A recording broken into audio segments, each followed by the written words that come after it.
Welcome back to channel Progressive Football. Apa yang terjadi dengan Manchester United yang kalah dengan 10 pemain Everton? Sepertinya seru untuk kita bahas, mari kita bahas sama-sama. Ya, Everton bermain dengan 10 pemain sejak menit ke-12. Kenapa Manchester United tidak bisa memanfaatkan keadaan tersebut dengan unggul satu pemain, yaitu 11 lawan 10 pemain? Apa yang salah dengan skemanya Manchester United? Dan kenapa bisa di menit ke-22 Manchester United malah kebobolan? Rata-rata dari golnya Everton, yaitu yang dicetak oleh Dewsbury Hall, itu hanya ngepres saja, tidak berusaha merebut, hanya membayang saja. Seharusnya Bruno Fernandes ketika Dewsbury Hall membawa bola, itu terus dipres, walaupun dilewati tetap dikejar.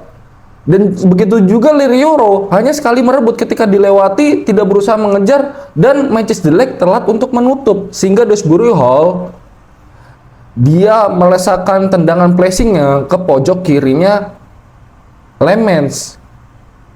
Ini yang sangat memprihatinkan dari sektor pertahanannya Manchester United, yang mana di sini Manchester United menggunakan formasi 3-4-2-1, sedangkan Everton menggunakan formasi 4-2-3-1, yang mana di awal pertandingan di 10 menit pertama berhasil menguasai jalannya pertandingan. Skema itu berjalan dengan baik, yang mana ketika di menit ke-11 ketika Bruno Fernandes menendang, itu kosong sekali, tidak ada yang menjaga. Kenapa tidak bisa tepat sasaran? Kalau ini setidaknya tepat sasaran ke gawang Jordan Pickford dan terjadi pantulan, di situ sudah ada yang siap menerima, Zirkzee, Mbeumo, dan Amad Diallo. Dan akibat kelengahan ini, pemain Everton berdebat, Michael Keane dan Guaye, itu pemain nomor punggung 5 dan nomor punggung 27. Ini berdebat karena kesalahan yang seharusnya merebut bola, mengambil bola ketika ada bola pantulan itu, ya Guaye. Makanya Keane ketika menegur Guaye tidak terima ketika ditegur oleh rekan satu timnya, sehingga diberi kartu merah. Kalau menurut gue ini kartu merah yang sangat konyol. Bisa dibilang konyol, tapi ketika di akhir pertandingan Ruben Amorim memberikan aplaus untuk pemain Everton yang saling menyalahkan ketika tidak bisa merebut bola, tidak bisa mengantisipasi bola.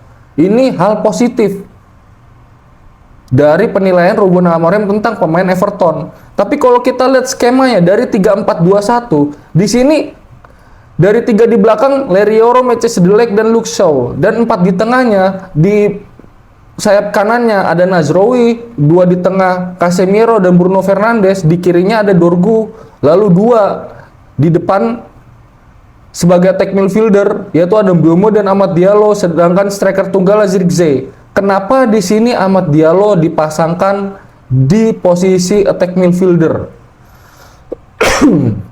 Yaitu di posisi gelandang serang. Yang mana di sini kalau gue lihat di pertandingan kurang hidup.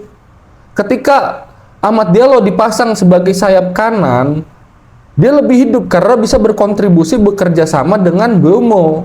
Yang mana sebelumnya strikernya adalah bukan Zirkzee, yaitu Benjamin Sesko yang menjadi pemantul bola dengan umpan yang akurat, dengan tubuh yang tinggi. Seharusnya pengganti Zirkzee juga bisa seperti itu, tapi bukan sebagai pemantul. Zirkzee jarang mundur untuk menjemput bola, tetapi lebih sering menunggu bola, dan ini yang membuat permainan tidak hidup. Sedangkan Nazrowi itu adalah tipikal gelandang tengah, gelandang bertahan, bahkan back.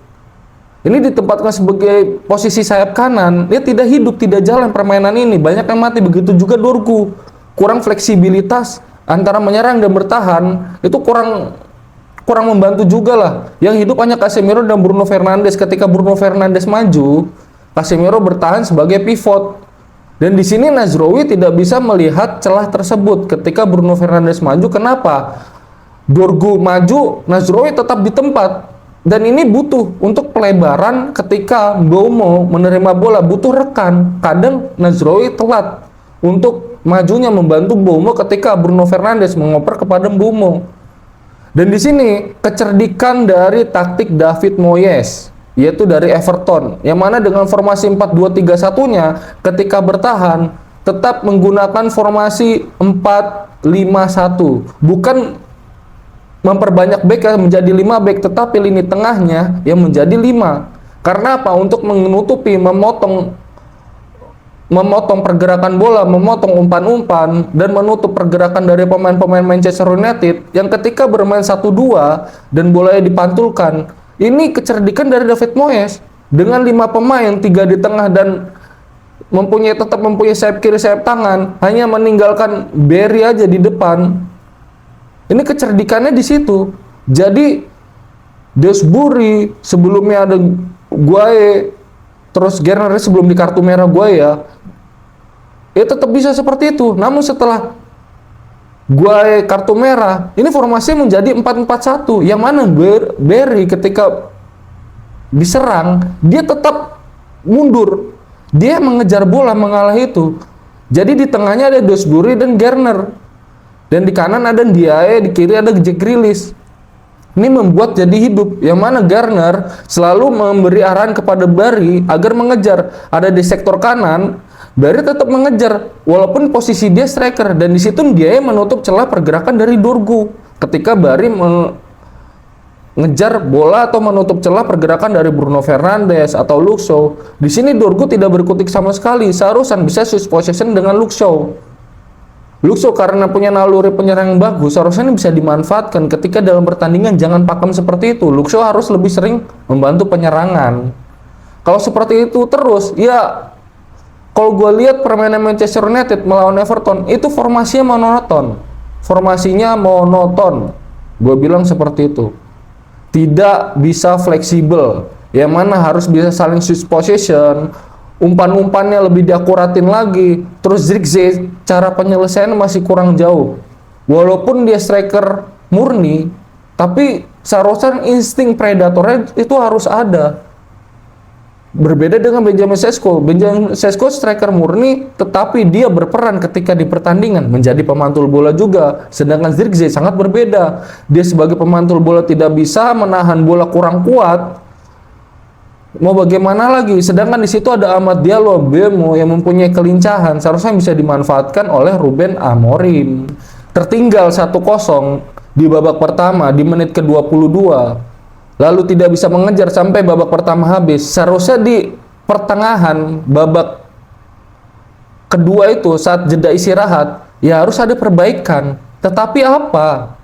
Perubahan taktik pun tidak ada. Skemanya tetap seperti itu, mengandalkan Dorgu di kiri. Jelas-jelas Dorgu itu sudah dijaga ketat, dan kecerdikan dari David Moyes di sini tetap membuat second line. Dan ketika memasuki hampir mendekati garis penalti, kotak penalti daerah pertahanannya Everton, itu Everton merubah menjadi 5-4. Tidak ada pemain yang tertinggal di depan. Semuanya termasuk Barry mundur.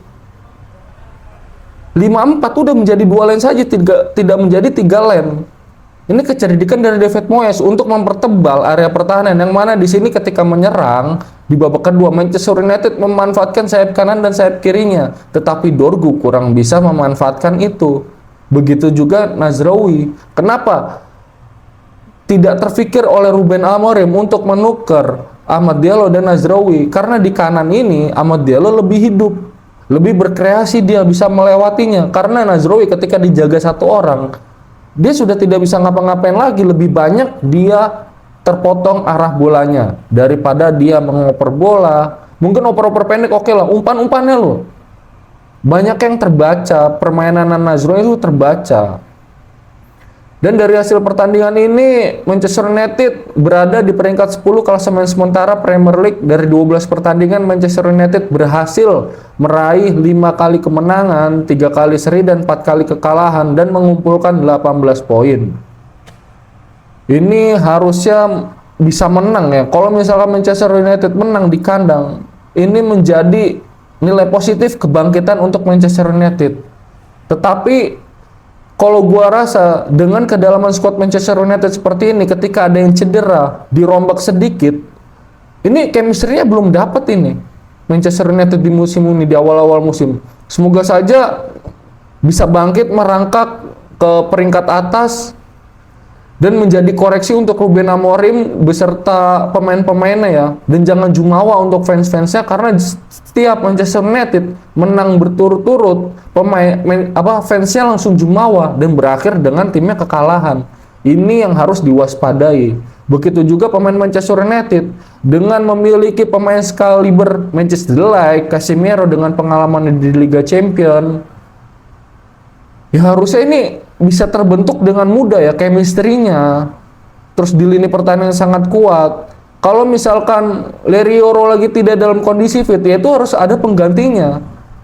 Karena apa? Yang diterapkan permainan Ruben Amorim ini membutuhkan stamina yang kuat. Karena hanya 3 back, yang mana di sayap kanannya Nazrowi, di sayap kirinya ada Dorgu. Ini adalah pemain sayap satu-satunya yang siap naik dan turun dan mengatur ritme permainan saja, mengatur ritme permainan juga, membantu Bruno Fernandes dan Casemiro.